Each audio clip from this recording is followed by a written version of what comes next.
Start करते हैं exercise 3.3 question fifth. हमें दे रखा है ए मैट्रिक्स हमें गिवन है, बी मैट्रिक्स गिवन है और हमें वेरीफाई करना है कि ए प्लस ए मल्टीप्लाई होके बी और bracket dash minus B dash और ए डैश जो है ये इक्वल है या नहीं है। जैसे हमने ऊपर क्वेश्चन किए हैं जैसे सेकंड और थर्ड, तो बिल्कुल सेम एज ऐसी ही। इसमें ये है कि ऊपर हम प्लस करें तो माइनस और यहाँ हमने मल्टीप्लाई करके बताना है। तो चलिए इसे सॉल्व करते हैं हम। अब देखो हमें क्या करना है, यहाँ ए पहले हम LHS ले लेते हैं, तो ये हम सॉल्व कर रहे हैं ए बी। तो ये देखो ए भी गिवन है और बी भी गिवन है, तो यहाँ लिख लेते हैं 1 -4 3 और बी जो है वो है -1 2 1।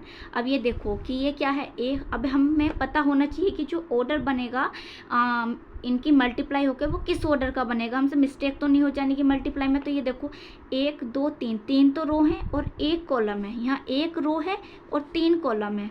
तो ये बात के जो होते हैं और इसका कॉलम और इसकी रो क्या कर लो, छुपा लो। तो हमारे पास क्या है 3 × 3। तो हमें पता चल गया कि जो कॉलम बनेंगे वे 3 बनेंगे और रो भी 3 बनेगी जब इन दोनों की मल्टीप्लाई होगी। तो चलिए इसे सॉल्व करते हैं। 1 की मल्टीप्लाई करो -1 से तो -1, 1 की मल्टीप्लाई करो 2 से तो 2, 1 की मल्टीप्लाई करो 1 से तो क्या आएगा 1। अब -4 की मल्टीप्लाई करेंगे 1 से -1 से तो माइनस माइनस प्लस होके क्या आएगा 4। -4 की मल्टीप्लाई करेंगे तो -8 और -4 और -3 6 और 3 आएगा। ठीक है, इतनी बात क्लियर हुई यहाँ। अब यहाँ देखो ए बी की तो हमने क्या कर ली है, मल्टीप्लाई कर ली है। अब इसका क्या करो, ट्रांसपोज और कर दो।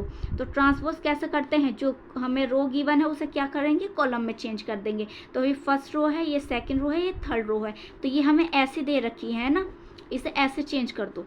बिल्कुल लिखते चले जाओ -1 2 1 4 -8 और -4 -3 6 और 3। तो ये हमारे पास आ गया ए बी और उसका हमने ट्रांसपोज भी कर लिया है।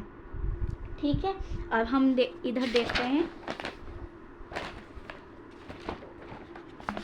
RHS हमें क्या दे रखी है, RHS में हमें दे रखा है B डैश और A डैश। तो B डैश और A डैश हमें फाइंड करना है। ठीक है, तो यहाँ देखो ये कि हमें क्या दे रखा है, B गिवन है, हमें A given, B dash given नहीं है तो B गिवन है। तो ये देखो ये हमारे पास रो है, तो इसे किस में चेंज करेंगे, हम कॉलम में चेंज करेंगे। एक रो है तो एक ही हमारे पास क्या बनेगा, कॉलम बनेगा। तो -1 2 और 1।